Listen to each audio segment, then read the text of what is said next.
Jeff, the host of the Gridiron.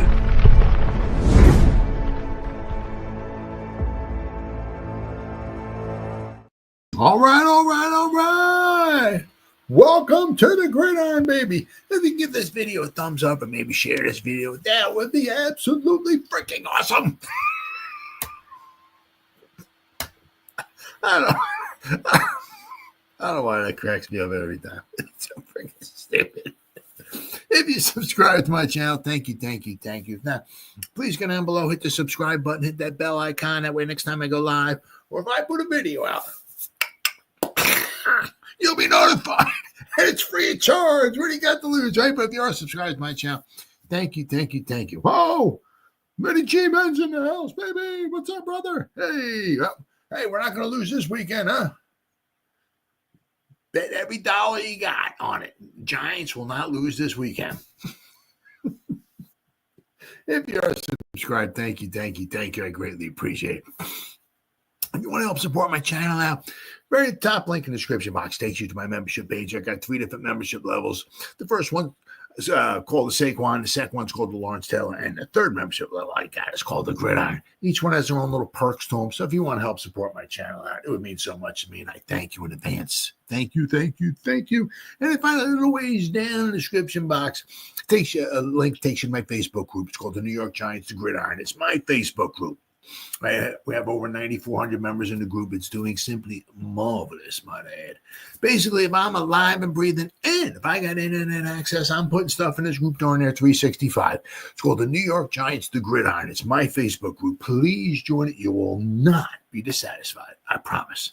All right, well, all that stuff said and done, out of the way. This happened a couple days ago. But, of course, we had, Joe Schoen, poor guy, obviously it's, it is what it is. It's, comes with the territory, right? Anywhere, but of course in New York, everything gets amplified, 700 trillion times, so, if you're if you're the water boy and, for the New York Giants and things are going bad, you're getting drilled, right? It comes with the territory. There's no shocking surprise, newsflash. Hey, it's pretty tough here in New York. So, obviously, needless to say, Daniel Jones, Daboll, Shane, Mara, but he only talks he doesn't talk as much as Shane does and all and everything.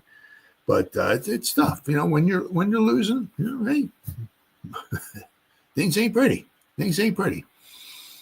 So Shane, he braved it. He went out there and he talked to the media. Of course, it is what it is. And so once again, it all comes with the territory. Now, he was, kind of right.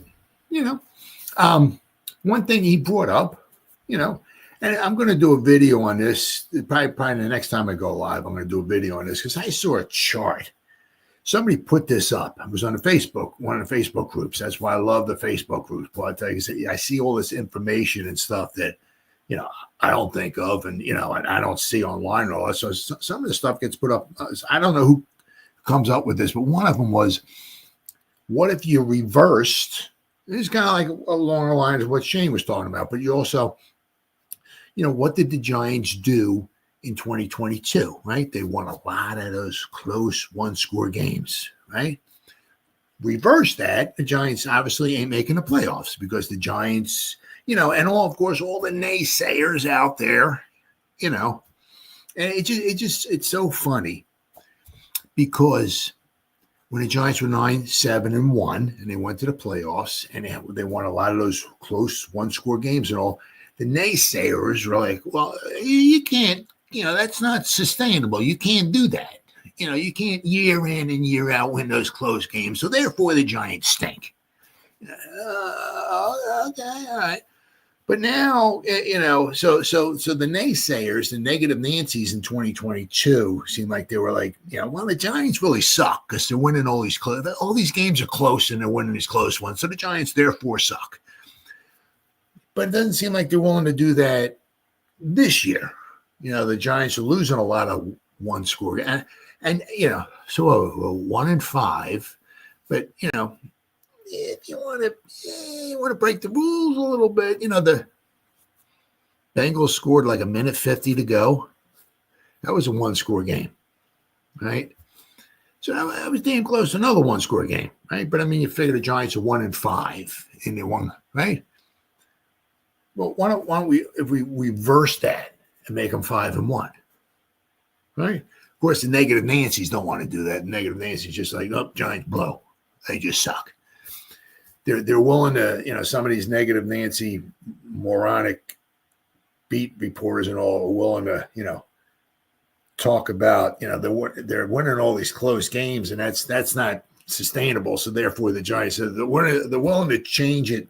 Back in 2022, well, the Giants just blow, right? Because they're winning these close.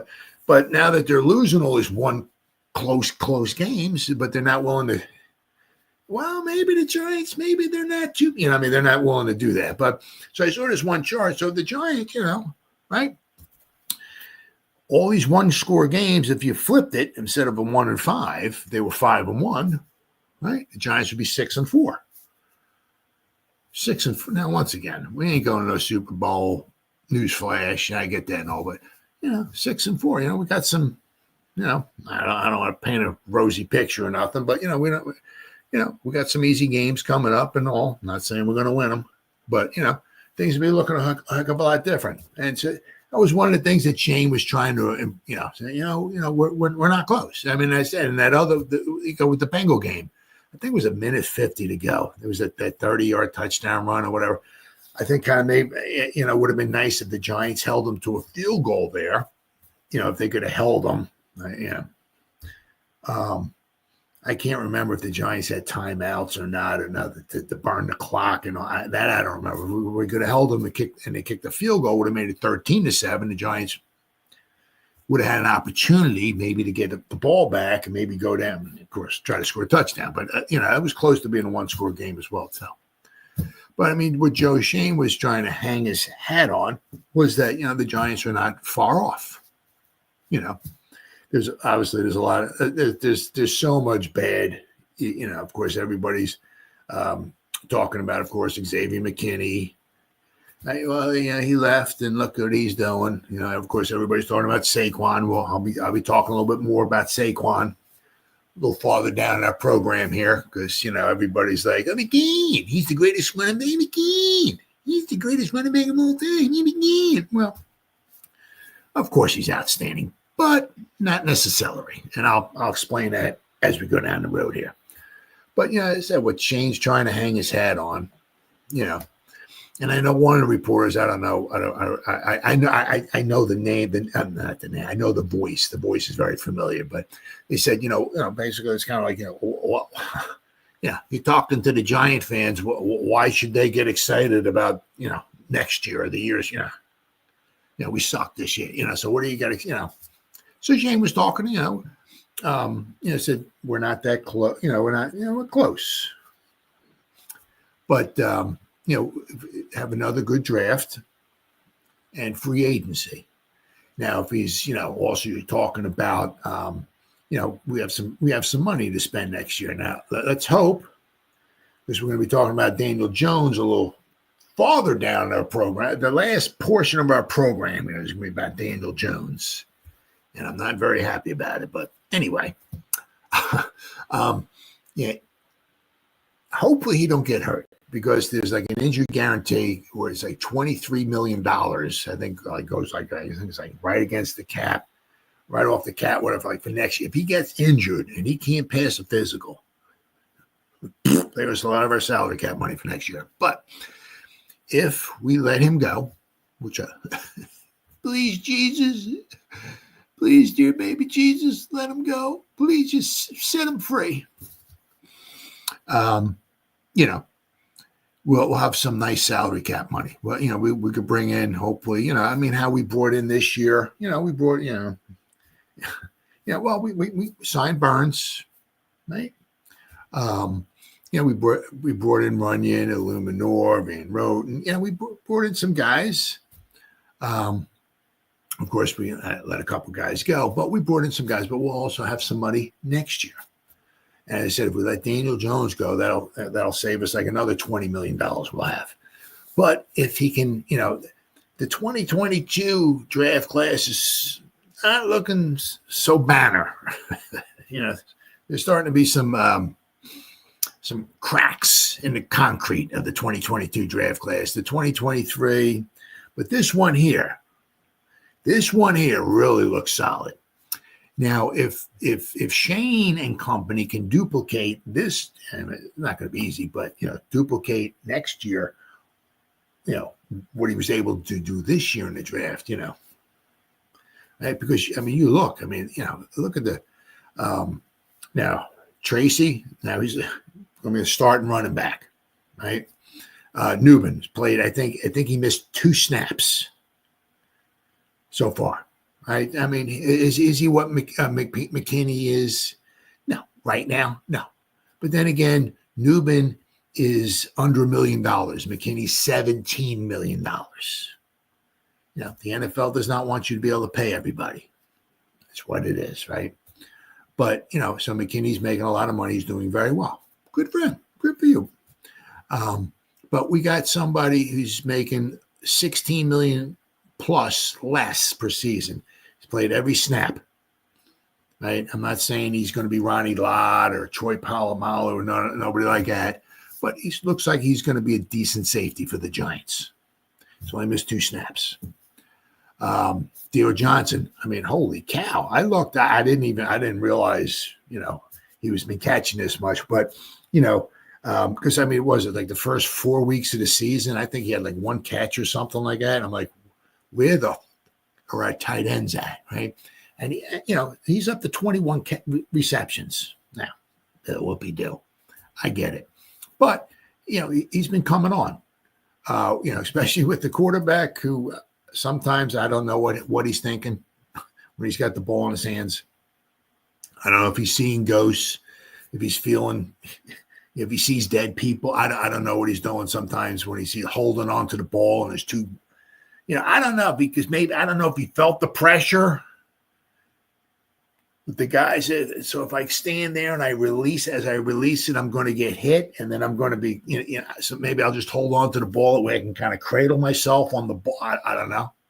The one I keep seeing the highlights, and it keeps bringing me up is nice clean pocket. It was early on in the game, I think it was. Malik Neighbors had looked like 2-3 yards, and it was wide open by the sideline. He just I don't even think Will Chamber could have jumped up. And I'm like, dude, who you throwing the ball to? But anyway, back to Theo Johnson. He's up to 21 receptions. Not bad. I said, then you got, Phillips. We're going to be talking about Phillips here really shortly. Holy cow. I'll tell you what, it was a Kool-Aid McKinstry, and I can't remember. I'm a freaking idiot. There was the 2 guys that got picked right in front of before the Giants, and apparently everybody thought that the Giants wanted Kool-Aid, and I can't remember the other guy's name. So we wound up taking Newman. But I'll tell you what, I think we made out by taking Phillips later on, right? And I said Malik Neighbors, right? So this class here is really good. Now, of course, it's just I would say, well, we'll duplicate it next year. Not going to be that easy. But with any luck, possibly, because I think because of Ben Bredesen getting a bunch of playing time, I think possibly. Now, it's not written in stone or nothing, but the Giants might get a 4th-round compensatory pick for him because obviously you pick up guys, you lose guys, and all that. So guys cancel each other out. But kind of as of right now, the Giants are kind of like in line possibly to get a 4th-round compensatory pick. So the Giants can knock this next draft class. I said, look, right? We got a starting wide receiver. We got a starting cornerback. We got a starting safety. We got a starting tight end. We got 5. So if you look, right? 11 on offense, 11 on defense, 22. We got 5 starters out of this last draft class. That's almost a quarter for our team. Pretty impressive. If I'm not saying it's going to be easy to get another 5 starters out of next year's draft class, but between if we get a good solid draft class and some guys on out of the free agents, once again, anything's possible. We have to, we got to get this quarterback situation figured out. But good old Joe Schoen, Phil, he was, said Joe Schoen thinks the Giants are heading in the right direction despite a 2-8 record. Joe Schoen spread the message that management and the Giants fans wanted to hear as the team limped into its bye week. 5-game losing streak and a second straight losing season all but assured. The Giants are one of the 2 youngest teams in the NFL. They have been competitive. They've lost 5 one-score games. And as I said, the one game with the Bengals, that was close to being a one-score game as well, too. I know coulda, shoulda, woulda, but it is what it is. But let's see. So Shane said earlier this week during his annual bye-week news conference, that's not what we want, and nobody's happy about it being 2-8. I understand that, but I do see progress, and we're better in different areas, which we are. We're certainly better in different areas. Unfortunately, the people asking the questions never bring up anything positive. It's only the negative stuff that they bring up. But Shane also said he talks to management often, expects to be back for a 4th season. He refused to say whether Daniel Jones will remain the starting quarterback, saying whatever happens when the Giants face the Bucs will be a football decision. So, but apparently we're going to be talking about Daniel Jones. I said a little later in this program here. It was a straightforward message at what is a low point in the tenure of Shane and Daboll, with the Giants coming off an ugly 2017 loss, right? Since making the playoffs in their first season, the Giants have hit the skids. They're now 8-19 in their last 27 regular season games. The 6-1 start to the 2022 season is taken away. They're 11-25-1. So basically, you figure pretty much the last half of the 22 season, all of the 23 season, and the first 10 games of this season, the Giants are 11-25-1. My God. Despite adding a star receiver, Malik Neighbors, with the number 6 overall pick, New York is averaging still a league worst 15.6 points per game. He says if things don't change, Shane and Daboll might not be back for a 4th season, despite a recent vote of confidence from co-owner John Mara. I also heard too. I think it was. I think it was from Rich. I think from Rich Eisen that they love Daboll. Mara loves Daboll.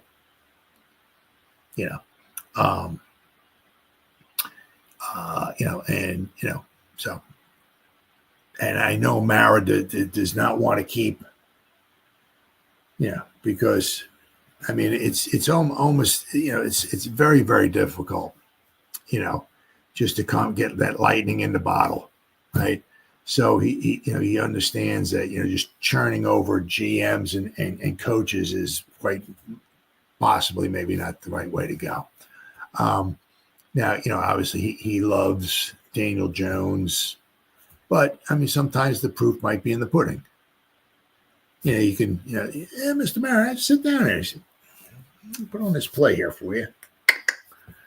You see, this is a flea flicker here. See, hand the ball off. The ball gets flipped back to Daniel Jones. I'm gonna stop it here. We're going to go to the all-22. All right, so we're going to take the end zone shot here. And you see these 2 guys here? They're on our team. You see there's nobody about 35 yards within them? They're 2 of our wide receivers. That's what they call in the NFL wide open. You see them 2 guys right there, right? Wide open. You don't see another defender within 7 miles of either one, right? Do you? Right? They're both about 20 yards or so down. They're both running across the field, waving their hands. Nobody within 300 miles of them, right? See that? Okay, so now we're going to flip back to Daniel. We'll flip back to Daniel Jones. Let's watch what Daniel Jones does. Those 2 guys wide open. You see this right here? All right, play. All right, yeah, you see that? Yeah. All right, we'll stop it right there. See, that's called a sack. See, that's called the sack. That's called holding on to. Why didn't he? Well, come on, Mr. Mayor, sit down. Well, there's another one here. Well, play. Here we go. All right, see this play right here? See Daniel Jones? See, I'll stop it right here. I'll stop it right there. See, See, that's called a pocket. That's called a clean pocket. See, Daniel Jones, he's not being hindered by anybody. It's clean pocket. He can step and throw wherever he wants. Okay, let's go to the all 22. All right, so let's go to the end zone shot here. Let me switch it. We'll switch it. See that guy right there? See, that's your first round pick from this year. His name's Malik Neighbors. You see him standing by the sideline there? See the defender's about 3-4 yards behind him? That's called wide open in the NFL. Right? See that? See that right there? Okay. All right. So let's go switch back. Let's switch back views. Let's see what Daniel Jones does with this pass to that guy right there. All right, let's ready. All right, here we go. Sorry. Okay, there you go. He's set to get a clean pocket. Look at that throw. Look at that both. All right, stop right there. I'll stop right there. You see that throw? You see that? That's called an airmail. He airballed that. Wilt Chamberlain couldn't have. I mean, so you can probably go and show multiple, and it just. I don't know. I don't the guys. I have no idea. He's throwing guys over the guy's head. I mean, they just. I don't know. I don't know if he's just damaged goods or what the heck it is. But we got to get somebody. I mean, I don't know what would happen if we bring that guy back for a 7th season. Oh my God. Oh my God. Wow. Oh, my goodness. Let's see. So Shane's, he said, we're in these games. We just got to find a way to finish it. We're 1-5 in 1-score games. So we got to find a way to get over the hump and make plays at critical times in the game. Whether it's in the red zone or third down or getting off the field on defense or tackling tackling the covering, the punt and tackling, right? The run defense. I mean, that's huge. Huge. That's a huge problem. Shane took issue with anyone saying the roster is not good enough, pointing to the close games. He noted that 19 of the 22 stars are under contract for next year, and roughly 41 out of the 53-man roster. So, I mean, we got 19 of the 22 starters. Now, I think possibly I get. So I think Pinnock might be one, right? But I don't know. Yes, I mean, you don't know exactly who they're going to want to bring back, right? But I mean, he's certainly some of the that'd be affordable to bring back. If they don't think Jalen Hyatt can do it, maybe they can throw some money at Darius Slayton. Maybe he might want to come back, right? So we'll have to wait and see. But then they got roughly 41 players of the 53-man roster are under contract for next season, and they're so young, right? He pointed out that Neighbors, running back Tyrone Tracy, and safety Tyler Newbern are all ranked number 1 in rookie statistics at their position. I mean, right? And I don't know. I don't know. I mean, Phillips is. I mean, that dude's freaking phenomenal. Earlier this week, Daboll refused to say if Jones was starting quarterback, but. Against the Bucs, Shane did say that there is no doubt Jones has made mistakes, including throwing 2 red zone interceptions and a loss to the Panthers.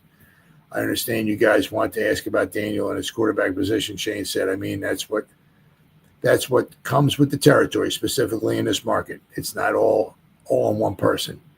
Jones has struggled the past 2 seasons. He was 1-5 last year, missing 3 games with a neck injury for sustaining an ACL. So he's 1-5 last year. And he's 2-8 this year. So he's 3-13 his last 2 seasons. And guys, it's not going to get any better. He'll have a game. You know what I mean? He'll have a game where oh, Daniel done a good game. I've been bringing Daniel back for year 7. We will get. Well, I mean, if that's what they're thinking,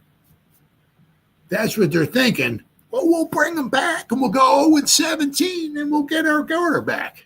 If that's what they're thinking. I don't know how the fan base is going to like it. I mean, I don't know about it.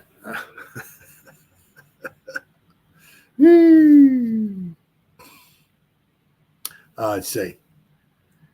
Last 2 seasons, 27-year-old has 10 touchdowns and 13 interceptions. Shane said that there was plenty of blame to go around, including himself. He said he made mistakes after the Giants' success in 2022. including winning a playoff game against Minnesota. Well, he said the success blinded him to some issues that needed to be addressed. He's not being specific. After the season, he signed Jones to a 4-year deal. Also, he extended defensive tackle Dexter Lawrence and Andrew Thomas. The Jones deal now looks like a mistake, but of course, all the people, of course, all they do is bring up, what'd you sign? They don't bring up the fact, well, you signed Andrew Thomas, right? You signed Dexter Lawrence, right? They don't bring that up because that's good news. We just want to bring up the negative stuff. But after the season, that's part of growth. Shane said, I did make some mistakes or some decisions I wish I could have back. I like the direction we're going. I like my team. I like my strategy and the groups that help me research my strategy, my scouting department. We've got a good coaching staff. I truly believe we're heading in the right direction. So it's he's obviously, you're not going to be rocket scientists to figure out, if things ain't going well. Those press conferences or news conferences, whatever you want to call them, ain't going well. So he took it, is what it is, and the only one thing that I could really, obviously now, one thing I'll talk about Saquon a little bit later, but the kind of thing I'm just a little, is that if you just look at it, take a step back and look at it, right? Saquon, once again, there's pros and cons to both of them, right? He's going into his 7th season. He's had a lot of injury history, yada yada, and all that stuff, and all right. And you know that if the Giants paid him, say, $15 million a year, right, and he gets injured, right, the first thing that the negative Nancy's would be saying, how stupid is Shane? He pays $15 million for a running back who gets hurt all the time, and what happens? He got injured. How stupid is Shane? But now, of course, all it is let's see how stupid is Shane. Saquon's, so it really is. It's really unbelievable. The only one thing I do want to say on the Saquon is that, if you step back and he is special, whether he's with the Giants, Eagles, whatever. At this point in time, another 3-4 years or so, he's going to start slowing down or whatever. But right now, guy's special, right? And he's your best weapon, right? And it's not like you're paying your wide receiver, because nowadays the wide receivers want like what, 30 million plus or whatever, right? Well, you're not paying your quarterback. What did Dak get? 60? Wow. That was a good deal there, Jerry. 60 million for Dak. But you know what I'm saying? It's like your best weapon. And if you paid him 14 million, maybe maybe he would have stayed with the Giants. So you look at that, he's your best weapon, because he also sets the table because you see what he does with the Eagles. You've seen what he did with the Giants as well, too. He kind of sets the table, right? If 26 is in the backfield, everybody's hair's on end on the defense. You can't let that mofo get in the open, because he's going to be gone, right? So everybody's, so he sets the table. And it's a theory, everything's relative, right? You got the running back in the backfield. Everybody's keeping an eye on him. Well, now that kind of opens stuff up, for the passing game, So, and unfortunately, to let your best weapon walk out the door for 13, 14 million a season, right? When, I said some of these wide receivers and all wanting 30 plus now a million. That seems like a bargain to me. So it's a shame, because I'm sure you could have signed Burns. I'm sure you could have brought in Runyon, Luminor, and I'm sure you could have restructured some contracts or whatever to keep Saquon.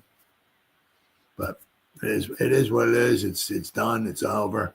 And I said, we'll be talking about Saquon a little further down our program here, but I do want to talk about, oh my God, Giants are on track for a historically bad interception drought. Now, they still got a little ways to go before they catch with the, I think it's the Raiders.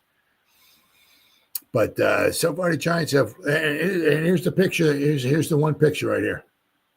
Miosal. This is the one interception. I think it said it was about 3 minutes left to go in the game. The Giants were losing 812-0 against the Vikings. So this is the one interception they had on the season. So they've gone 9 games without an interception. I mean, but they're on close. They're getting there. They're kind of getting close, but they still got a little ways to go. Passes wise, I'll go over this article here, but it's Giants are on track for a historically bad interception drought. The first commercial spacewalk happened more recently than the Giants' last interception.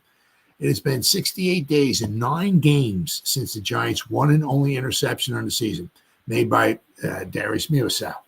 In the meaningless final 3 minutes of the season opening 22-point loss to the Vikings. It's a little weird. They're up by 20. I wonder why they were even throwing the ball at the time. But anyway, this statistic alone is a head scratcher, said Jason Pinnock, who told the Post. He said, in 10 weeks, this is crazy. How crazy? Well, let's see here. The 2017 Raiders defense set the modern NFL record since 1933. That's when the Eagles came into existence, 1933. They went 10 straight games, a span of 357 passes without an interception, according to Elias Sports Bureau. I don't know how these guys figure that stuff out, but God bless them, man. 1 year later, the 49ers and the Cardinals each endured an 8-game drought that had been eclipsed by the Giants from this year, who will return from this week's bye trying to avoid tying the dubious history of November 24th against the Buccaneers. Are there opportunities to be had? Not enough. I think we need more, defensive coordinator Shane Bowen said. It's something we have to continue to work at. We have to find ways. To add salt to the wound, former Giants captain Xavier McKinney is tied with the NFL lead with 6 interceptions in his first season with the Packers. The Giants, the Browns, and the Jets have 2.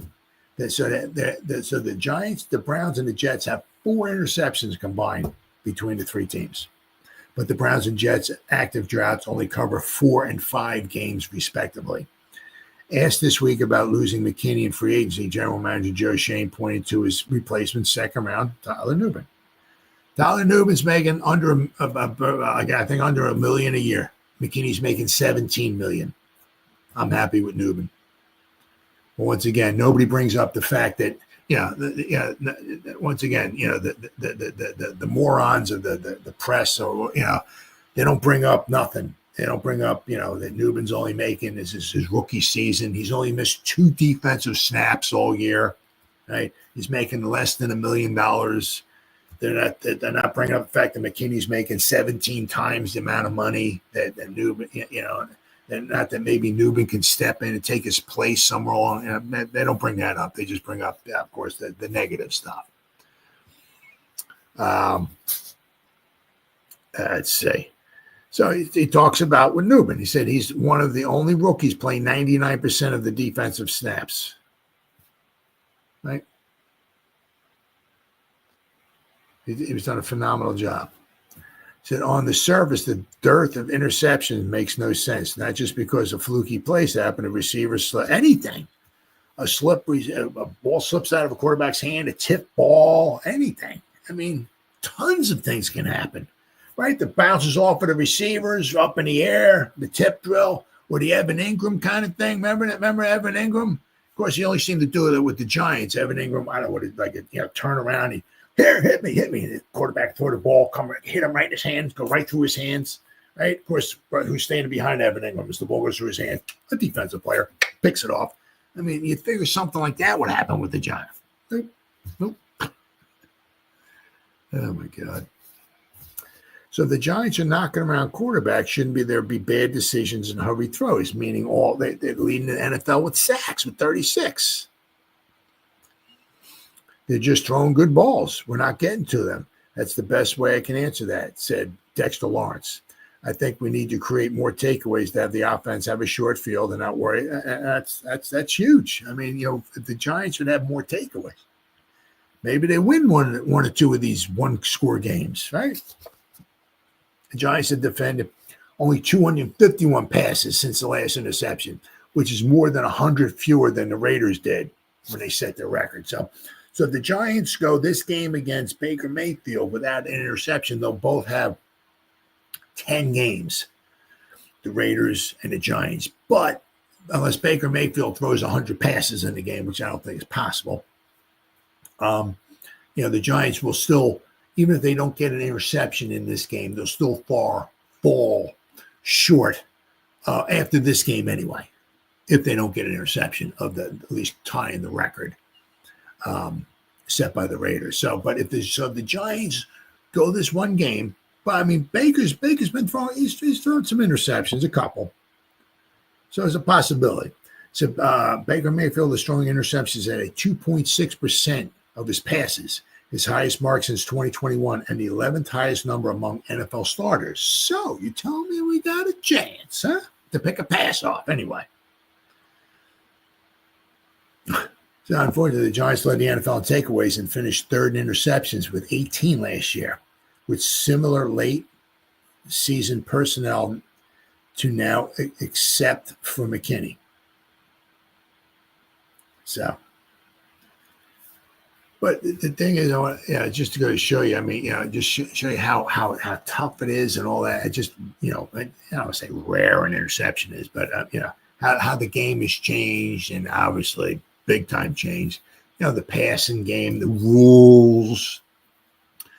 I mean, the rules used to be where you could, quarterback snap the ball, a defender could hit the offensive player all the way down the field until the ball went in the air. Once the ball got thrown in the air, couldn't touch him. But I mean, you can't hold them, but you could hit them. So the rule, I mean, obviously all the rules are in favor of the offense as time gone by. I'm surprised somewhere along the line if the scoring really starts getting stagnant for a while. I mean, the NFL will be like, man, we need scoring. We need like an NBA. I mean, they'll have it like where the defense has to count to like 5 Mississippi. Like they all have to take their position and count 5 Mississippi after the ball gets snapped. Then they can start reacting, or they have to blindfold the defenders or something like that. You know what I mean? So, but just to go to show you, I mean, the Giants, I think it was 1951. I think it was here. I got them up here. Yeah, 1951. The Giants, I mean, just to go to show you, and it was, 12-game schedule. They picked off 41 passes in a 12-game schedule, right? So that's about they were picking off almost 3.5 passes a game, 1951. So basically very close to it. Every 2 games, they had 7 interceptions on an average that year, 1951. We can't even get 7 this year. We can't even doesn't look like we're even going to get 7 in a season. They were getting 3.5 interceptions a game back in 1951. Of course, that's not the all-time high. The all-time high, which is basically right at 3.5 interceptions a game now, but is the most interceptions in a season was 49. The 61 San Diego Chargers, because they were in San Diego. 61 San Diego Chargers. They played 14 games. They were 12-2, and they picked off 49 passes. 49 passes. Now, just to go to show you, I mean, also how things have changed, and I mean, this is just now they were 12-2, and then they lost the AFL championship game that year, so they were 12-3. So they played in 15 games, the San Diego Chargers, 1961. They had their defense between, that's what's 4, hold on. All right. Their defense, they had 49 interceptions in 15 games, and they recovered 24 fumble recoveries. 15 games, the San Diego Chargers defense of 1961 had 73 turnovers they got. That's production. 73 in a 15-game schedule. I mean, the AFL was just, that was the wild, wild west back. I mean, that was just 1961 now, 73. They had 49. But let me just give you a little things were just different back then. I'm going to read off every game how many turnovers the Chargers got. Right. I'm going to just read this off real fast. Right. These are the amount of turnovers their defense got each game. I mean, this is just like, once again, just goes to show you how times have changed. Okay. They had 6 turnovers, 7, 2, 3, 5, 6, 7, 6, 5, 3, 3, 4, 3, and then 7. The championship game it was 13 turnovers in the AFL, it's a 61 AFL championship. 13. They had 73 turnovers, but just to kind of go to show you how things have changed a lot. I said the 51 Giants, we're talking over 70 years ago, but they had 3.5 interceptions a game. Great. I said, we can't even get 3 in a season nowadays, but just to go to show you, also, how the Giants did pretty well last year, getting the interceptions, getting the turnovers, which obviously helped us win some of those games, especially with the third string quarterback. This year, the defense, we have we're getting the sacks, which is cool, but it's not producing any. If you're a strip sack, right? Hurry a pass or something like that, a bad pass, interception, nothing. I don't know. So the Giants definitely have to, get some more turnover. Hopefully next year, we start getting more turnovers, but we also have to stop the run as well, too. Those are 2 huge things for the defense here. 2 huge things. All right. But talking about the defense here, now this guy, I'll tell you what, man, what a third round? Come on, man. Stop it. Just stop it. Going to PFF anyway, as of right now, 10 weeks in, Phillips is the second best ranked corner in the league. Not rookie corner, cornerback in the league. Actually, I'll share the screen here, but he's the third, but the one of the guys only played like 29 snaps, I think it is, or something like that. Let me see here. Pop them up here. I got 72 million tabs open here. Where is he? Defensive. Oh, there it is. Okay. There we go. This is just straight up silly here. If it ever loads. Oh, I don't know. Maybe. Oh, there we go. Okay, it loaded. Okay, good. Now these are defensive grades here, right? Right. And then I'm going to, right. So we got over here the cornerback position, right? So for all 32 teams, cornerback position, defense, right? So we got Corey Trice Jr. Now he's with Pittsburgh. He played 3 games, 29 snaps. So, but he is the highest ranked cornerback in all of football. But once again, 29 snaps. I'm not counting him. So we go down here to Jalen Ramsey. No shocker there, right? Jalen Ramsey is ranked really high as far as cornerbacks.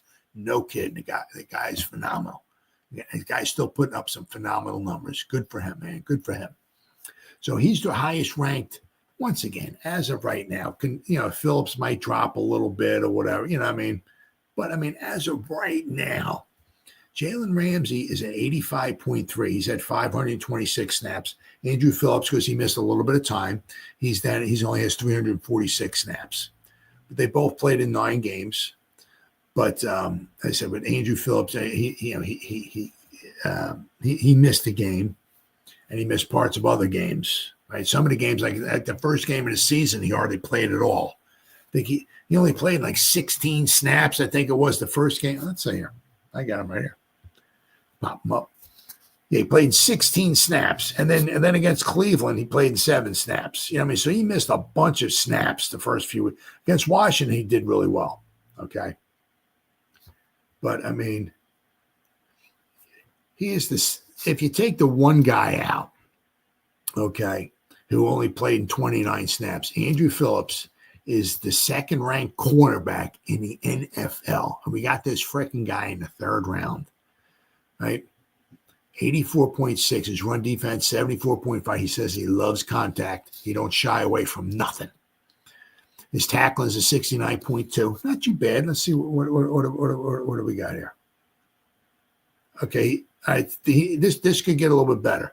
He's missed 6 tackles, which is 12%. You like that a little bit lower. You like that, definitely like that in single digits. Single digits would be good. His pass rush, 85.2, and his coverage grade, 82.7 for a third-round guy. Wow. I mean, yeah, man, what a pick. What a pick. Can we duplicate that again next year? Who knows? But it says Andrew Phillips named PFF's Rookie of the Week last week. Giants rookie cornerback Andrew Phillips was one of few bright spots in the 2017 overtime loss to the Carolina Panthers. If you were to glance at the box score, Phillips accounted for just 4 tackles and nothing more, but his impact goes well beyond the stats. The first-year starter was targeted a team-high 5 times, and while he allowed 3 receptions, they went for just 6 yards. He gave up 3 receptions for 6 yards. Now, to be fair, the Carolina Panthers are not the greatest show on turf. Newsflash there. They're best. If your last name's Hubbard and your parents name you Chuba, to me it's Chubba Hubbard. I don't care if it's Chubba Hubbard. So Chubba Hubbard is their best weapon, and that dude balled out. He had a phenomenal game. But the Chubba Hubbard and their running attack for the Carolina Panthers is their main. That's their bread and butter, and they took advantage of that big time against the Giants' porous run defense. But so I mean, you got to weigh it out a little bit. I mean, he gave up 3 receptions for 6 yards, but once again, the Panthers don't have the greatest show on turf. But gave up 6 yards receiving on 3 completions. Pretty darn good. For his troubles, Phillips earned the team's highest grade in Week 10 and was subsequently named Pro Football Focus's Rookie of the Week. Rookie of the Week, cornerback Andrew Phillips of the Giants. He earned an 88.2 PFF grade in Munich on Sunday with just 6 yards allowed from 5 targets and 22 snaps in coverage. He also registered 4 defensive stops in the game. Through 10 weeks, Phillips is the second highest graded Giants player behind at 84.6. Only behind Sexy Dexy, 89.8. He's also the second highest graded cornerback in all of football behind Jalen Ramsey, who's 85.3 of the Dolphins. If Phillips can keep up this level of production throughout the remainder of the season, do not be surprised if he earns a Pro Bowl honor and is considered for Defensive Rookie of the Year. Absolutely. Considered. I'm not, I know there's a couple other guys out there who are doing really, really well, So, and as he hasn't played all the snaps, but I mean, if he can get another 300 snaps or so and get up around 600 or 700 snaps and continue to do what he's doing, I mean, if he gets a Pro Bowl nod, I wouldn't doubt it. I wouldn't doubt it at all. Man, I'll tell you what, boy. 3rd round pick, man. Let me see here. I don't even know. Let me see if I can find this Kool-Aid McKinstry if he's on here. I can't remember the other guy. Well, I mean, he's not in the top 50. I can tell you that much. Let's go to page 2. I mean, I don't even know.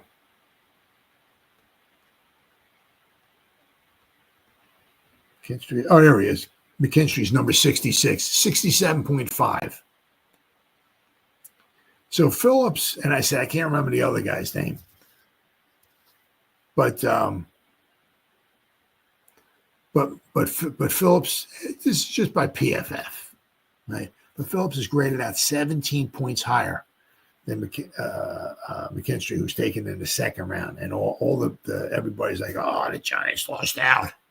Those are the guys they wanted. They wanted that, and they had to settle for, Tyler Newman and then Phillips. They had to settle. They got screwed. No, not really. No. I'll I'll take this in a heartbeat. So I mean, if the Giants, once again can do another phenomenal job in the draft, like they did this year, I mean, it can be hard once again to get 5 starters because it looks like Theo he's the new sheriff in town, right? And as I said, Tracy, he's the new sheriff in town. He's the running back, right? Obviously neighbors. So I mean, we really knocked that out of the park with this draft. Even if we get like 3 starters next year in the draft, I mean, that would be phenomenal. And we could pick up a couple free agents.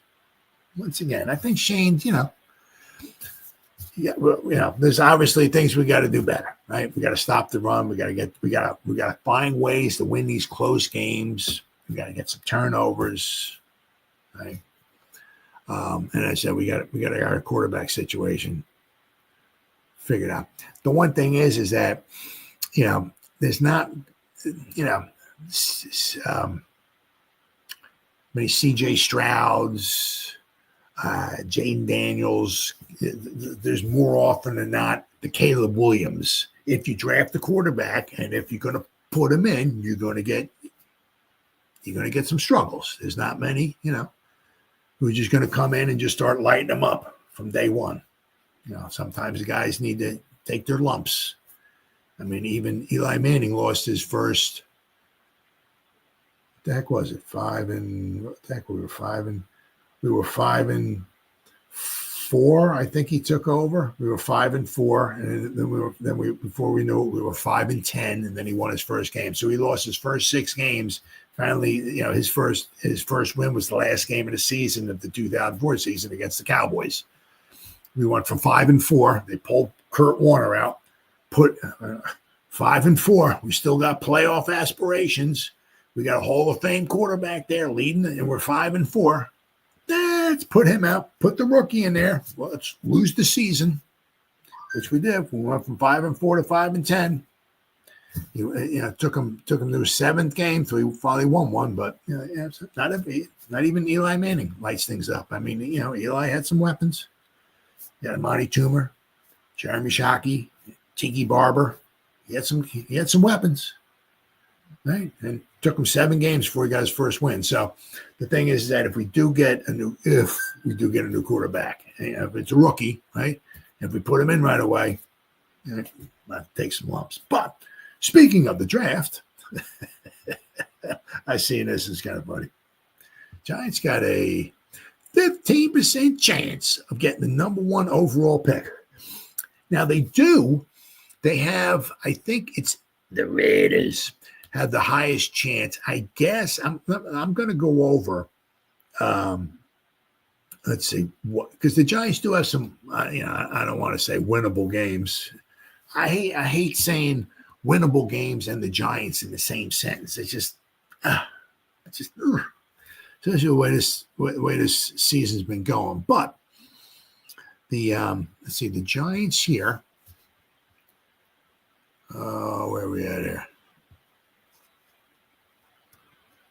All right, the Giants this year. Okay, so now after here, right? So we got the Buccaneers, right? And we got the Cowboys without Dak. They haven't won a home game yet. They're 0-5 at home.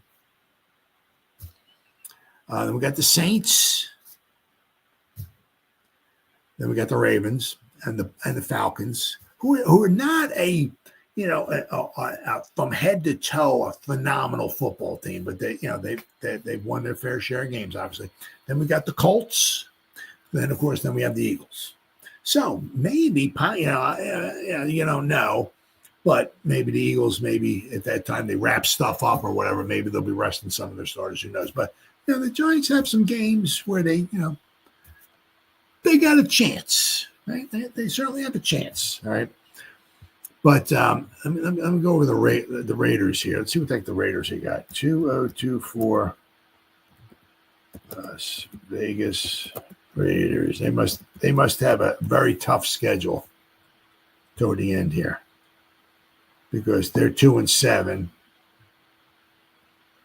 Let's see here. They got the Dolphins, they got the Broncos, they got the Chiefs, the Bucks, the Falcons. and the Chargers. So I don't know. I mean, the Dolphins don't have a great record. The Broncos, then the Chiefs and the Buccaneers and the Falcons, the Jaguars, the Saints, and then they get the Chargers. So I guess they have a little harder schedule than what the Giants do. I guess.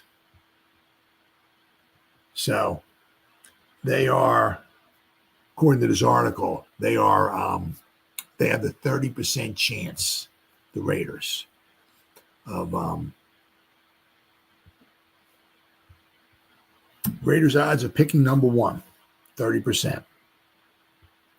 Why are the Raiders number one? Two reasons. First, they have the 12th hardest schedule remaining for the rest of the season. Second, says the projection sees the Raiders as the second worst team in the NFL behind only the Panthers. So, and honestly, if you told me that by the end of the season, the Panthers would project better than the Raiders, I'd believe it. The Panthers seem to have a direction within their organization. I'm not sure the Raiders can say the same. Yeah, the Raiders do seem like they are a freaking mess.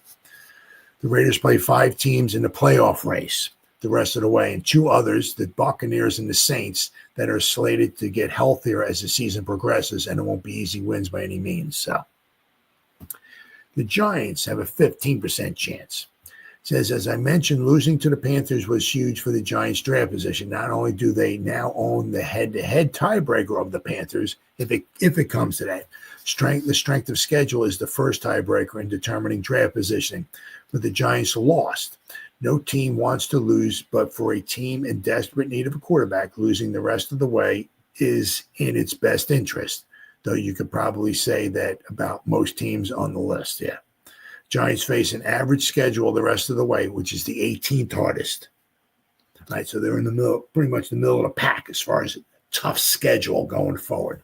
As you saw, I mean, I read off some of the games. Some of those games are, I don't want to say winnable, but they got a chance, right? Let's see. So that puts them, so the Giants are number 2. They got a 15% chance, according to this article here.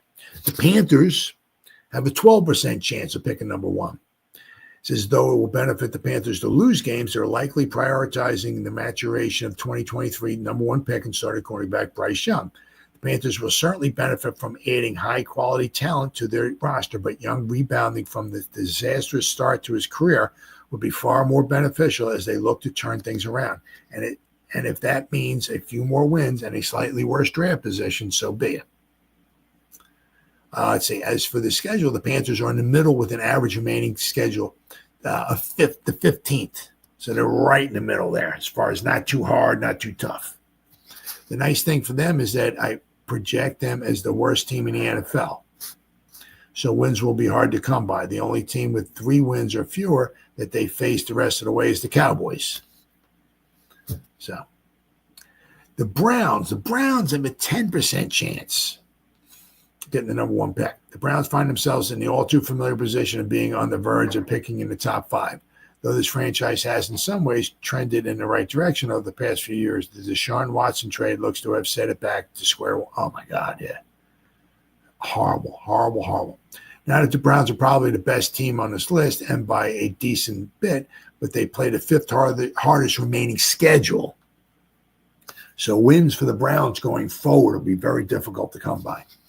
That's going to take its toll on the win column.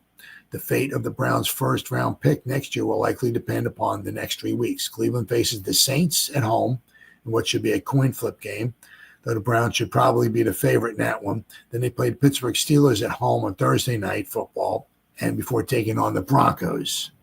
If they overachieve in that stretch, they'll fall out of the running for the number 1 pick. But if they were to lose those 3 games, that would give them a good shot at the first pick overall. And then they got the Jacksonville Jaguars. They got a 9% chance of getting the number 1 overall pick. But the thing is with the Jaguars, if they were to get the number 1 overall pick, they got themselves a quarterback. The thing is, just say the Giants are picking number 2 or 3 or whatever like that. You know what I'm saying? The thing is with the Jaguars, right? Now you're playing the game, right? It's like, well, the Jaguars don't need a quarterback. So do we just sit back, light up a doobie, smoke that mofo, and let everything come to us? Right? Do we play that game? Or if the Jaguars are number 1 and we're saying number 3, do we, is somebody from pick number 4, pick number 5, or whatever it is, going to leap over us, make a trade with the Jaguars, and they'll be number 1, and then they'll get their quarterback. So the Giants got, so if the Jaguars wind up number 1, it's not going to be so, it's not like, oh, they don't need a quarterback. We're good. No. No. Yeah, it's a cutthroat league, boy. And when it comes time for a quarterback, holy cow, you better be willing to do whatever it takes. If they love Sanders, and if Papa Prime says it's okay, you got to pick the phone up. Hey, Papa Prime, Coach Prime, can your son come play with the Giants? Is that okay? No? Oh, okay. All right, we won't pick him then. All right, okay. Sorry to bother you. So we got to call Papa Prime, right? Unless they like Ward. I can't remember the guy, because I'm a freaking idiot. I can't remember the guy from Alabama. They like him, so. But if Shane and Daboll are around and they see somebody there, and it's like, if we get our hands on this, we'll be good. Right? It might take a year or 2, but we're going to be good. This guy, they better do whatever it takes to get that guy, whatever it takes. So, but as I said, the Jaguars, this is one of the toughest because of the uncertainty regarding of Lawrence's injury. I project Lawrence to miss 4 weeks, so that gives the Jags the edge over the New England Patriots and Tennessee Titans for the number 5 spot on this list. However, if he returns sooner and is healthy, the Titans, who still have 2 games remaining against Jacksonville, would move up to this spot. So it all depends upon Lawrence's injury, right? Because, the Titans, they stink. They need a quarterback. There's so many teams in the top 10 right now who need quarterbacks, or the top 10 of the draft as of right now, who need quarterbacks. It's freaking amazing. That said, the Jags have been horrific this year, even with Lawrence in the lineup. They have a relatively easy upcoming slate, so they might start winning, but even with Lawrence projected to return, it's hard to see this team winning more than 5 games. The key part of the Jaguars' schedule will be weeks 16 to 17 against the Raiders and the Titans. If Lawrence returns, they will be favored in those games. If he doesn't, they'll be underdogs. So, there's so many teams that need quarterbacks. Now, the thing is that if you look, right, where we at here? Is this it? You look at the draft board by PFF, right? They have. Let me see. Let me share my screen here. Share the screen. All right, I gotta find this here. Draft board. Oh, there. This might be it. You'll notice there's only so many guys. Is this it? Did it change back here? Okay, hold on. Position. Let me go to position here. Quarterbacks. Here we go. Right? I mean, you see right here. I mean, PFF only has 3 guys with the first round grade. Now, the PFF ranks, they got Jalen Milroe, that's the guy's name, from Alabama, according to PFF. That's all I'm going by, as the number 1 ranked quarterback in all of college football, who I guess who'd be eligible to come out in the draft. So they got Jalen Milroe. He's the 12th ranked guy. So they got 11. All right, let's see. Who the other? I mean, they got like Travis Hunter, the wide receiver, another wide receiver, defense Graham tackle. They got the guy from Boise State, the running back. Oh my God, what a beast that freaking guy is! Unbelievable. He's been the Gianti. He's been the number 1 ranked running back for 2 years in a row. Unfreaking believable. Will Johnson, cornerback, an edge rusher, a safety. They got a safety. Starks ranked above the top quarterback. Campbell, Burden, Scourton, Banks Jr., and then they got Milroe. So Milroe is the top quarterback in it, but he's ranked number 12 overall as far as grading wise. But of course, since it's a quarterback, right? Quarterbacks are, so this guy will be at the top unless Jacksonville goes, right, number 1, and nobody trades up with them, then Jacksonville will take one of the guys in front of them. But you know how it works out. If one of those quarterback needy teams, like the Giants, get pick number one, either Milrow, right, who's number 12, Cam Ward, who's number 14, or Sanders, who is, what was he, 21? Sanders is 21. So once again, PFF only has 3 quarterbacks with a first round grade. Now, does that mean that, it was the same thing last year. They had I think there was a couple other guys, obviously, who got taken in the first round who PFF might have had a second round grade on or whatever. But so you know how it is with the quarterbacks. But I mean, there's a lot of quarterback needy teams, and there's only really 3 quarterbacks as of right now. Because you go to pro days, right? You go to the combine, the Senior Bowl, the East-West Shrine Game, whatever like that, and all of a sudden guys just start standing out, and then they have the sit down, the meetings with them and all that. Some guys just shoot up the board, So you got a guy who has a second round grade like McCarthy last year, right? All of a sudden he seemed like he was the best next guy since the greatest guy since Tom Brady to come out of it. I mean, he's just shot up the board. So there'll be somebody like that probably. But I'm saying as of right now, okay, there's only 3 quarterbacks, right, who have a first round grade. So if those teams, up in the top, right, going for quarterbacks, there's not many to go around, right? Of course, unless you want to wait till the second round and pick one of those other guys, maybe one of them will fall to you. But then again, you're gambling. You're gambling. Because you look at it too, right? I mean, just anybody. Just I don't know, whatever. Say the Chiefs, right, at number 32. Say they win the Super Bowl again for the 38th year in a row. Well, I mean, say one of those quarterbacks fall, right, and the Chiefs are up at number 32. They just won the Super Bowl. They got a pretty good team. It's like, you know what? Patrick Mahomes, I mean, he's getting up there. We're not trading him. I mean, he's still a quarterback, but we're going to draft this quarterback, right? And he'll be Mahomes. He's a pretty good quarterback. Mahomes gets hurt. We're going to draft this guy, right? And he'll be Mahomes' backup. He'll learn under Mahomes. He'll be on the sideline. He's learning under the best quarterback in all of football, right? He'll have Andy Reid there, so he'll be ready. So if something happens to Mahomes, we got this guy. So that might happen. But I mean, it's going to be a dogfight, for those quarterback spots because not many of them going around. Not many of them going around. So, but the Giants have a 15% chance of getting the number 1 overall pick. Then I saw this one. This one just, this just kind of brings me back. Yeah, this is, this ain't nothing special. I'll just try to keep this one quick. But Charlie Evans passed away. He was a running back for the Giants from USC. And I saw this because, he was with the Giants 1971 to 73. And then he finished his career in 1974 with the Redskins. But, the thing was with him is that, this is when I first started watching football. Actually, I started watching football in 1970. He got drafted in 1971.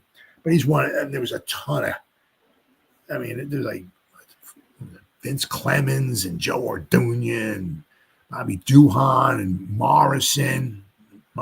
Joe Morrison, that's why you never see anybody wear number 40 because of him. He has number retired. But I said Charlie Evans, Rocky Thompson, Ernie Coy, Tucker Frederickson, Ron Johnson.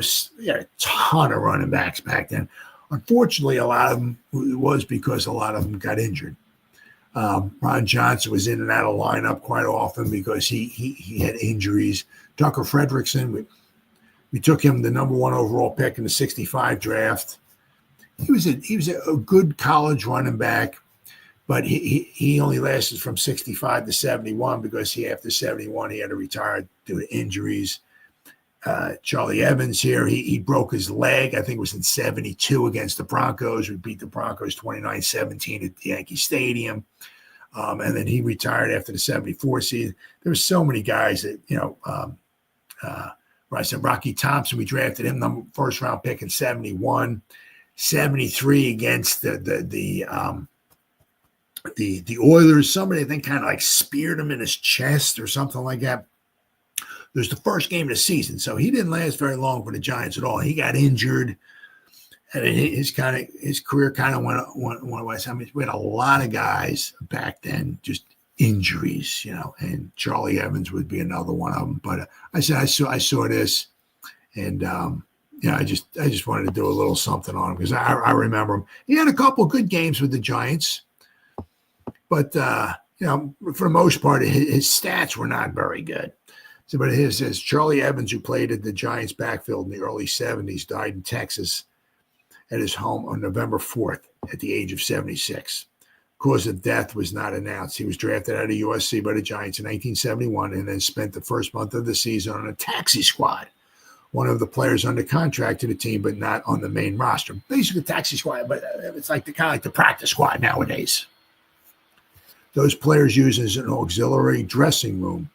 They use an auxiliary dressing room at Yankee Stadium. He said, it's kind of lonely back there, he told the New York Times. Sometimes they forget about you, and when you look in your locker, there won't be any clean sweats, clean jocks, or undershirts, or things like that. Wow, times have changed. Injuries opened up a spot for him, and he scored 5 touchdowns over a 3-game span, including 3 in a 35-17 win over the Chargers. That was 1973.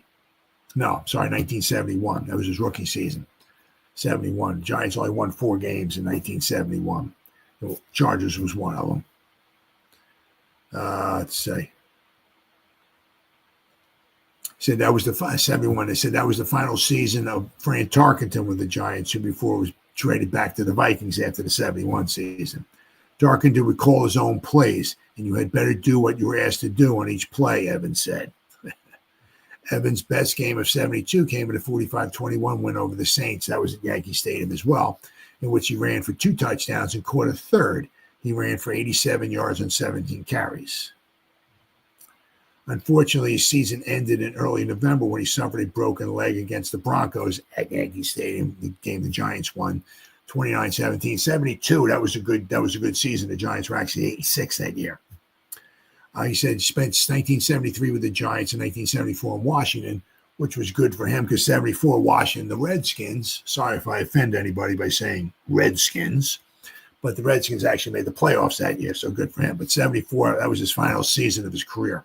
He said the hardest thing to realize when you get out of the game is the fact that you don't get any more freebies, he later told Newsday.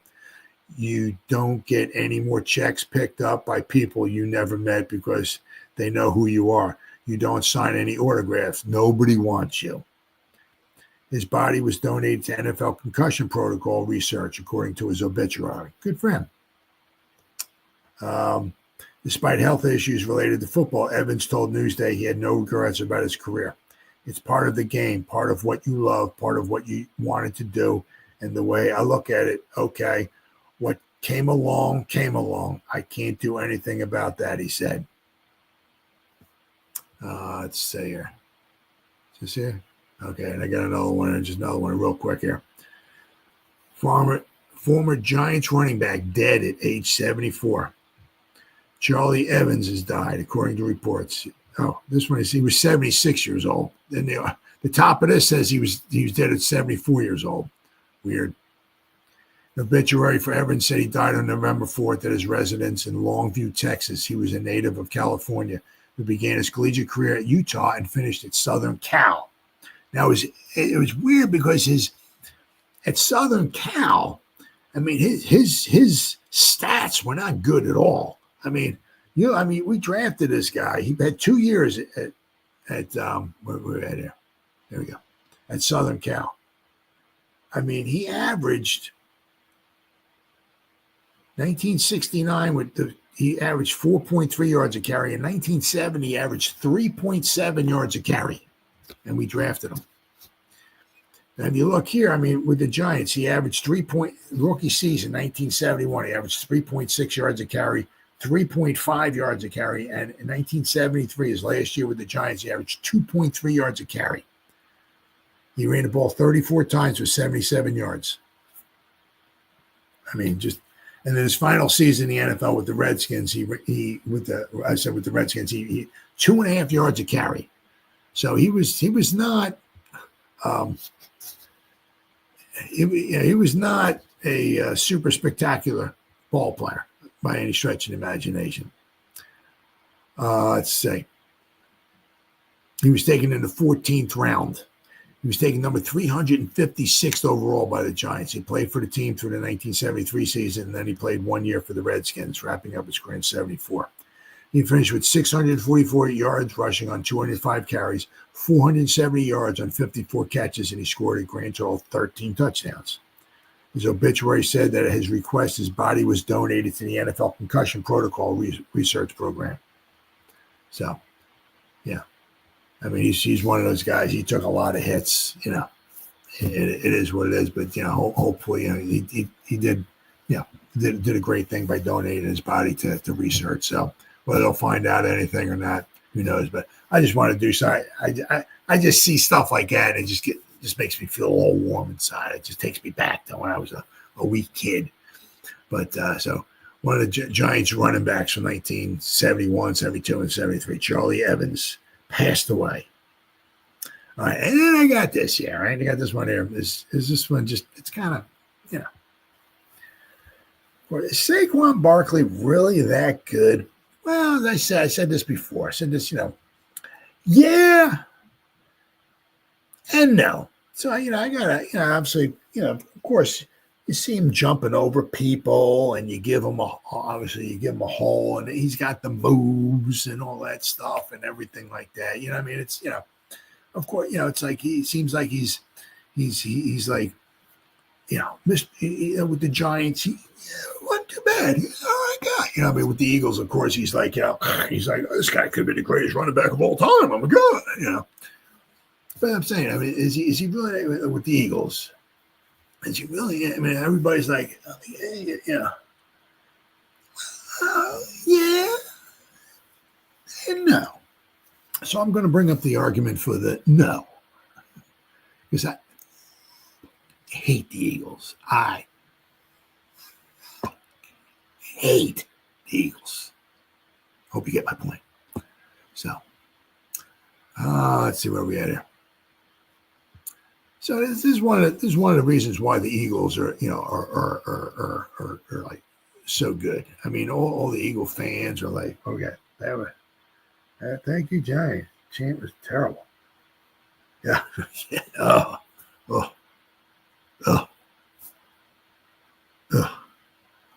I can't.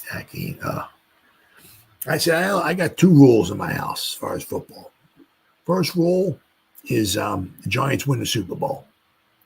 You know that's happening. So then we go to rule number two. Rule number two is anybody but Philadelphia. Anybody but Philadelphia. Can't stand them. Fuck, hate them. Because I live in South Jersey, so I'm about 20 minutes from Philadelphia. So there's nothing but Eagle fans down here.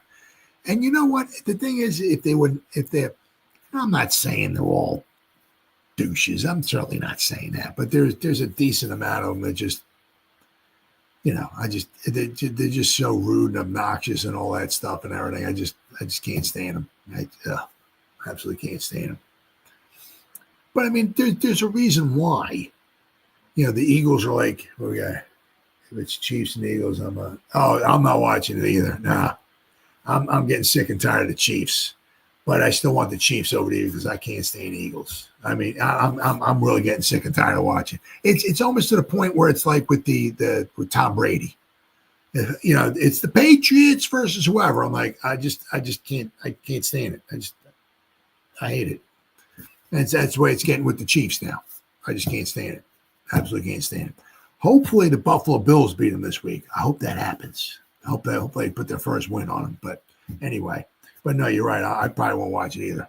But I still want the Chiefs to win now because I hate the Eagles. But the thing is that, you know, you get, it's like, oh man, the Eagles, you know, every year they seem to have a really good roster. Every year. It's like, you know, why don't we get that? Why can't we have two number one wide receivers and we pay our quarterback?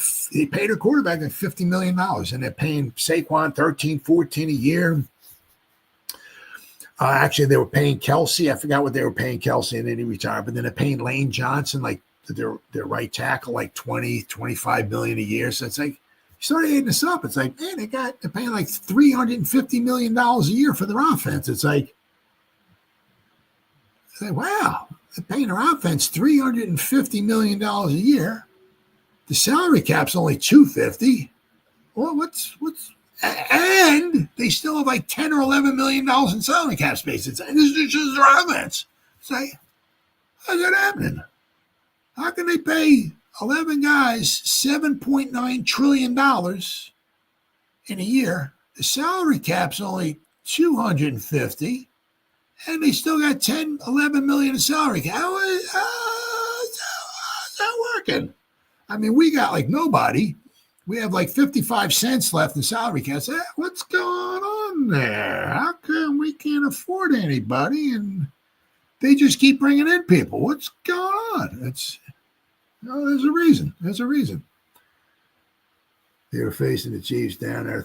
I'll take the. I can't. Sometimes some of the games I can't even stand. I just can't watch. Just turns me off so much. But we got this here. It says that somebody wrote an article here. Who's this?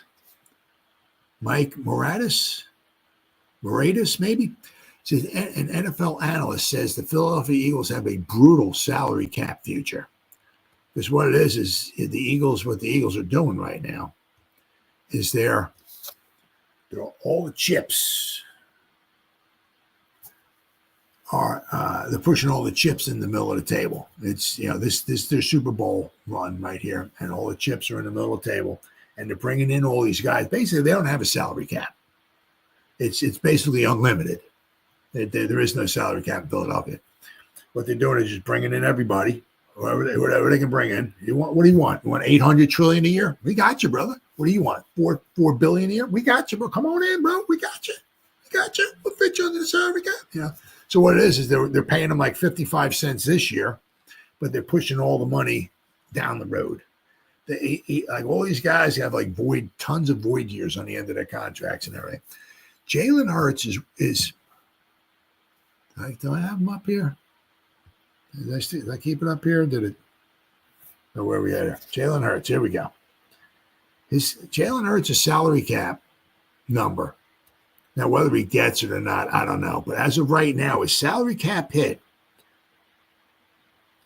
in 2029. 2029? Yeah, 2029. $97.5 million. They owe Jalen Hurts almost $100 million in 2029. His contract's over with by then. But they owe him $100 million in 2029. I said, how they're gonna how he's gonna work that and figure that out and configure those numbers and all that stuff. Well, I'm sure he'll do something. But the cap is eventually going to catch up to them. Yep. If they don't win, yep. Oh yeah. And I really hope that happens. They got a couple of years left because. If you look at it, no. You look at what they got, right? I mean, they signed. They got Jalen Hurts is paying like $50 million a year. Saquon's about $13 million a year. Brown is about $25 million a year. So what's that? 68, 88, and Devontae Smith, whatever it is. So between those four guys, they're paying them about $100 million a year. For those four guys. This year, their cap space, Jalen Hurts is making $13 million. Let me see. Devontae Smith's making $8 million, so that's $21 million. Brown is at $12 million, so that's $33 million. And what's Saquon making? Saquon's at $4 million. So they're paying those guys like $37 million this year. They're paying $37 million. That's what they're hitting the cap. The books cap, $37 million. Between the four of them, they're making about $100 million a year. So they're only paying them $37. So somewhere along the line, you got to pay the piper. Once again, all the money's getting pushed down the road. So Let's see. The Philadelphia Eagles have the most future salary cap debt in National Football League, and it isn't even clear. They have like $300 or $400 in cap space money pushed down the road. As general manager, Howie Roseman continues to try and build a winner in the short term. According to NFL analyst Chris Kaufman, I think it is, Philly has over $300 million in future salary cap debt. Over $300 million, which is money that the team has already paid out but hasn't added to the books yet in terms of the salary cap. To get an idea of just how much that is, it's well north of 2024 salary cap figure of $255 million by itself. No other team in the NFL is over $300 million like the Eagles are. And the next closest team, the Saints, has around $40 million less in the future debt. And the Saints have been horrible with their debt, their cap space for the longest time. And they're paying the piper for it now because they suck. They straight up suck. Helping the Eagles absorb this money down the road is the fact that the salary cap routinely goes up a significant amount each year. After going down to $182 million in 2021 because of COVID, the NFL salary cap rose almost $26 million in 2022, $16.6 million in 2023, and then a whopping $30.6 million in 2024. Even still, that regular increase won't be enough to absorb all the money that the Eagles will be on the hook for in the next handful of years. So Roseman will have to get creative to avoid impacting his ability to spend. The good news is the Eagles general manager has proven time and time again that he can get creative to make things work, which is why Philly has that total in the first place. This is what going for now looks like, and taking that route can make things very difficult in the years ahead. However, none of that will really matter if the Eagles can deliver on the Super Bowl window the team is currently in. So, I mean, the one thing is like what happened like with the Rams a couple of years ago, right? When the Rams, they obviously won the Super Bowl. They had Odell Beckham Jr. They had, they were high in salary cap space. I think they traded away some of their picks. They're bringing all these guys. They all the chips in the middle of the table. Let's see if we can win a Super Bowl. Good for them. They won a Super Bowl. The good thing was that they wound up beating Eli Apple. So that did this whole heart good. Love it. But they pushed all the chips in the middle of the table, and they won a Super Bowl. Now they're taking a step backwards, right? But the thing is, my point is that with the Eagles, they keep bringing in all these guys, and it's like, oh, wow, that's so good. Every year the Eagles say, wow, that is so good. There's a reason why. They're just pushing all the money, down the road. So there's not many teams out there who can pay a $50 million quarterback, have two number one wide receivers, and like maybe the best running back. There's no teams out there like that. Nope. And they have quite possibly the best right tackle in football. I don't think the guy's given up a pressure, Lane Johnson. I don't think he's given up a pressure since I think George Washington was in office last time. The guy is just unbelievable. But I'm saying, but between like those guys, he's paying them, like those five guys, like about probably $125 million. And they're only paying them like maybe $50 million toward the cap. So the other 70 is pushed down the road, right? So somewhere along the line, he's got to pay the piper. But so my point is like with Saquon, is he that? Of course he's that good, But you also got to realize too, it's the theory, everything's relative, right? You put a bunch of good guys on the field. You put Devontae Smith, A.J. Brown out there, right? Some teams can afford that, but then maybe they, look at the 49ers, right? They got Deebo Samuel, they got Kittle, they got McCaffrey, they got Ayuk, but they're paying Josh Purdy $42 a year, right? Once Purdy's going to want maybe 40, if they're going to keep him and all that, right? Once he's going to want 40 or 50, right? Well, you might have to say bye-bye to some of these guys. Right now with the Eagles, don't matter with the Eagles. There's no salary cap space, so they can keep bringing guys in. Right, so that's one of the reasons why. If Saquon was still on the Giants, right, the defense could concentrate more on him because they don't have two number one wide receivers out there like the Eagles do, right? They have, Lane Johnson is phenomenal. They have a great offensive line. They can pay almost anything they want. I mean, they had Kelsey there, right? They're paying him some good money. So my point is I said, of course he's that good, but there's a reason why. As I said, because the Eagles can keep bringing the guys. And I said they still have, all these guys, where are we at here? They have, according to Spot Track, they still have almost $11 million in salary cap space, which is just, dead cap. They got $61 million in dead cap this year. Let's see here. 61 for 2025. That's in dead cap space. Let's see here. Let's try this here. 2026. What is it? No cap space.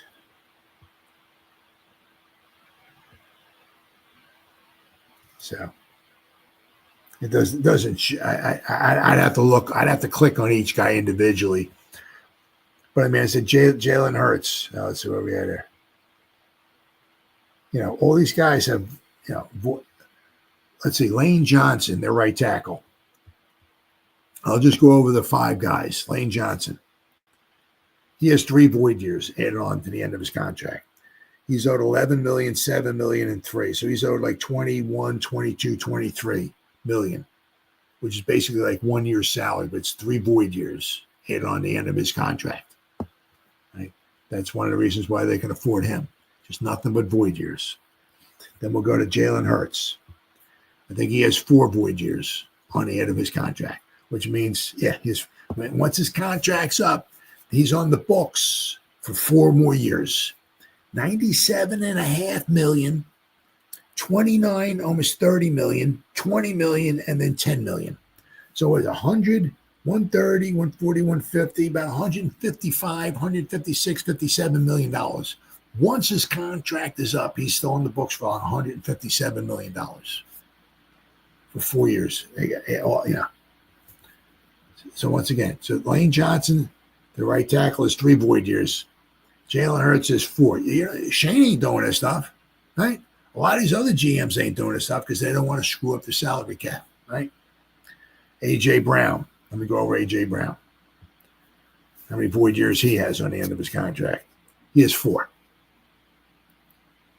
4 void years. In 2030, he has a void year, and his cap hit is $53 million. $53 million they still owe. Once again, that's the only reason why they can afford him. Pushing all this money down the road. Let's see, where are we at here? Devontae Smith. All right, where are we guys? He has 4 void years. Once again, they owe him 13 million, 10.5, 8, and then 4 in his void years. It's 4 void years on the end of his contract. Meaning once his contract's up, he might be gone from the team, but he still has money that the Eagles owe. And then of course Saquon Barkley is the same thing with him.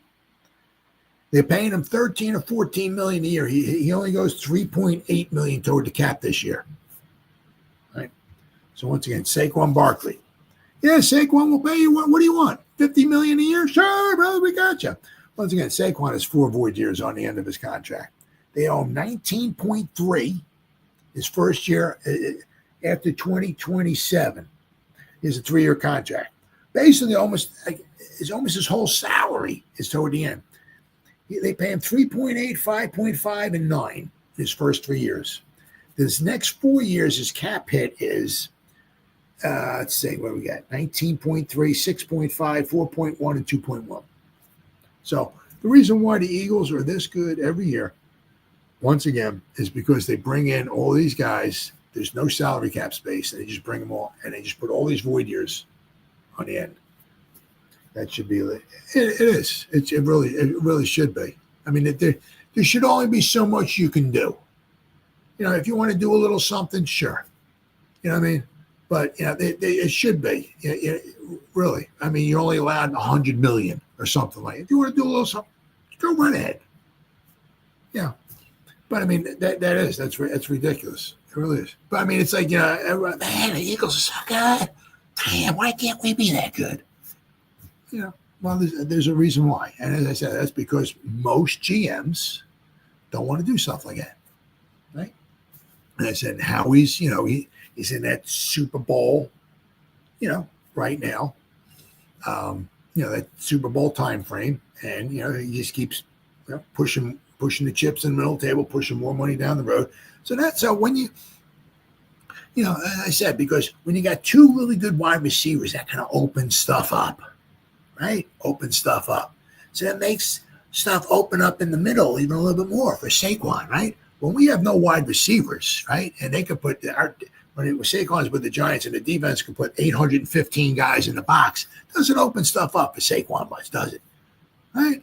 Makes it a little more difficult for him. But when he has these two phenomenal wide receivers, the great tackle there, right? I mean, Jalen Hurts can basically get back in the pocket. He can turn and he can look this way with the right tackle. He could stare over there for 9.5 lifetimes. Nobody's going to hit him from behind because he's got Lane Johnson there. Nobody's going to touch him, right? But when you got Devontae Smith and A.J. Brown running, that opens stuff up, right? And then opens stuff in the middle for Saquon. Makes him look a little bit better, right? So yeah, and Saquon, of course he is. But let's back off on it. There's a reason why, right? And I said nothing would do this heart better, right, than to see the Eagles. If they win the division, God bless them or whatever like that. But as long as somewhere along the line they lose to somebody, that'll do this old heart good. Because, I said every year that goes by and the Eagles don't win the Super Bowl, they keep pushing more and more money down. Their cap space is going to be, as you know what I mean? So, I hate them. But, so let's wrap this up. This one, I don't know. This one's kind of got me. I don't know. Now I keep seeing more and more of this. Daniel Jones may remain the starter, at least for maybe the next few weeks or whatever. I don't know. They say he gives them the best chance to win. Okay. I don't know. As I said, when I saw a couple articles, I'm not so sure. They got to be careful. Hopefully, he doesn't get injured. But, that's not saying, sometimes you see the way he throws the ball and stuff. That's not saying much. Really, Tommy DeVito can't do that? Or Drew Lock, or I don't know.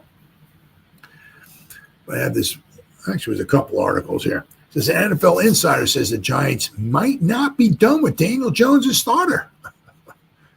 Says the benching of Giants quarterback Daniel Jones isn't a slam dunk. Doesn't mean he is, but it says he may not be benched just yet. Giants aren't expected to announce their plans regarding their starting quarterback for Week 12 until they return from their bye on Monday at the earliest. But according to one report, the door is not completely closed on Daniel Jones as the starter. Diana Rossini of The Athletic, appearing on the Dan Lee Batard show, stressed that while no decision has been made as of Friday, she's hearing that Jones could retain his job for additional weeks. It says in the this is from I guess is the Diana. She said in the conversations that I've had, Daniel Jones may be staying as a starting quarterback here for a few more weeks. Ooh. At this point, from what I've been hearing at the conversation I've had, Daniel Jones starting guard, blah blah blah. I'm not sure if he's completely done. We're going to know more this weekend, though, when they come back from their bye and they meet with their quarterbacks. The thought of Jones retaining his starting job for a few more weeks probably won't sit well with a growing section of the fan base fed up with the missed throws, the poor reads, and the decisions that have been a part of Jones's game. Still, Rossini notes that in evaluating the quarterback situation, the Giants might believe that of their three quarterbacks, Jones still gives them the best chance to win games. Wow. You've got Joe Schoen and Brian Daboll, despite the vote of confidence from their owner, John Mara. It may appear that they're safe, but we know how this goes. Even if the owner says that if they go out there and lose in a really bad way and it's ugly football, it's going to be really hard to bring those guys back there, Rossini said. So, in the mind of Brian Daboll and Joe Schoen, we don't really know what Drew Lock's about. I think Daniel Jones may still give them the best chance to win. Now, of course, then we got this, right? Jones, of course, has a $23 million injury guarantee that looms large as part of the football decision that needs to be made. Schoen told reporters this week that the contract and the injury guarantee alone won't be the deciding factors in determining which direction they go at quarterback. As Rossini pointed out, and the Giants continue to lose games, it could spell the end of one or both of Schoen and Daboll, despite team owner John Mara saying that last month that it didn't anticipate making any changes to the general manager or head coaching spots after the season. The Giants do stay with Jones, and he continues to struggle, or worse yet, gets injured. The Giants would be even further trouble given that they have another game 4 days after the Week 12 home game against Buccaneers against the Cowboys on Thanksgiving. With the team unlikely to hold a full practice during the 4-game turnaround, whoever starts next Sunday will almost certainly get to start on Thanksgiving. So, we got fans will lose their minds if they keep him out there and he gets, oh, yeah. Oh, boy, it's kind of, I don't know. They're sitting down and the Sun report has a little merit to it, because you figure if they bench him, if they think that he gives them the best chance to win, if they bench him and they put a quarterbacks out there who are worse, and say the Giants now lose the last 7 games of the season and they wind up 2-15, Mr. Mara could be like, he's like, you know what I said about they're safe? I lied. You're fine. So they might be looking. Could you imagine Cooper? Oh man. Phew. Phew. Oh man. Russian DeVito. Oh my God. Oh yeah. So they might be like, well, we might need to have Daniel Jones out there for at least a few games. Maybe we can pick up a couple wins, and then maybe once we get knocked out of the playoffs, we'll try somebody else or something like so. They might be looking at it like, well, we need to try to save our jobs for next year, so let's keep them in there, put them in there. And but as I said, man, could you imagine like if we wind up losing the last and they put Jones out there and he gets injured and that $23 million guarantee goes to him and comes off the salary cap, that would be So so they're looking at a couple things here, obviously, because they're not trying to tank. They're trying to win some games, and they're probably trying to save their jobs. So if they can't save their jobs, it doesn't matter, what quarterback or where they're picking or what their salary cap, that doesn't matter. So I'm just having a hard time believing sometimes you look at some of the stuff Jones is doing is he gives, really, yeah, I don't know. DeVito was, I don't know. I guess they don't think that highly of Drew Lock. I guess they don't think that highly of Tommy Chicken Cutlet Parmesan DeVito, I guess. But that would be a look at DJ runs there playing with fire. Yep. Oh yeah. Well, that one touchdown run he had, right? He took on 2 defenders to get. Hey man, cool. Hey, I love the passion. I love the all that and everything. But he's taking on defender. That's what happened against the game against Dallas, right? A couple of years ago, right? When then we hurt his neck the one time. He knocked out or whatever it was. Right, he at the goal line, he took on a couple defenders and got knocked out. So yeah, if he, he's playing with fire, absolutely. So that's a tricky situation. The thing is, it's I don't know, it's there's still 7 games left in the season. It's a long way to bench your starting quarterback and put a backup in. So I don't know. But we'll have to wait and see. If he does wind up starting, it'll be interesting to see how much longer, Does he play the rest of the season? Is he in there for a couple of games and then he's out? We'll have to wait and see. But I thought for sure after we lost Carolina, I mean, it's like when you back in the pocket and you got two guys wide open down the field. You telling me DeVito or Drew Lock wouldn't throw the football? Or Malik Neighbors being wide open over there on the sideline and you got a clean pocket? I mean, DeVito would airmail it 13 feet over his head? I mean, I don't know.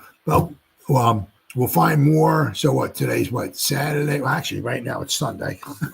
So we'll find out apparently a little bit more. We'll have to wait and see. Because sometimes Daboll likes to, wheel him. You know what I mean? So you made a decision because the first question is going to be asked: who's the starting quarterback on Monday at the press conference? Who's starting quarterback at? Well, no. We're going to look at the tape. We're going to run some drills this afternoon. We'll start talking. We'll make some decisions. We'll see what's going on. So that'll probably be the first question. That will be with Daniel Jones. So we're not sure if we'll find out Monday or Tuesday or whatever it is, but hopefully sometime this week we'll find out if Daniel Jones is or is not the starting quarterback. All right, guys, it's been 1 hour. Oh, my God. This is a brand new record for me. 1 hour and 46 minutes. Whoever spent any time listening to me live, Pretty G-Man, thank you, brother. Good hanging out with you, man. Good hanging out with you. So whoever spent any time listening to me live, thank you. Or if anybody's going to spend any time watching the replay this, once again, thank you so much from the bottom of my heart. It means the world to me.